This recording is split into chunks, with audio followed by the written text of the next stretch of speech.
Ambasaderi John Bosco Barege asanzwe aserukira Burundi muri Leta Zunze Ubumwe za Amerika yatumiriwe nk'umushikiranganje nyamukuru ico twita mu Congereza keynote speaker mu ihuriro mpuzamakungu ry'ubudandaji n'ingingo za politiki. Iyi nama ni gukurikiranira hagufi ibiganiro vyabereye mu nama z'ubudandaji n'iza politiki mpuzamakungu zisanzwe zitegurwa buri mwaka i New York na Chicago.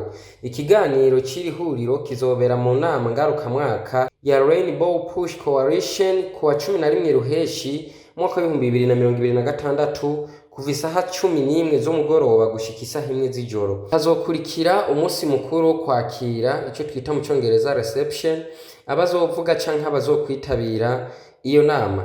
Dia Olivier Kamanzi, umuhuza w'inama convener, Jonathan Johnson, umushitsi adasanzwe special guest, His Excellency John Bosco Barege, umushikiranganje mukuru w'ijambo nyamukuru keynote speaker, na Ewa umuyobozi w'ikiganiro moderator, Marcia Dison umurongozi mu kiganiro, na Honorable Lionel Jean Baptiste umurongozi mu kiganiro, na Honorable Diego Angulo Marnez umuyobozi mu kiganiro, Anthony Said Lalif umuyobozi mu kiganiro.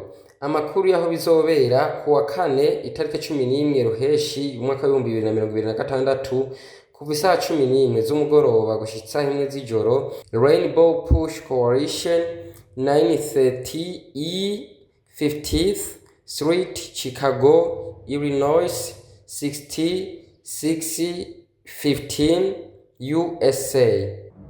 Diaspora da Senzira!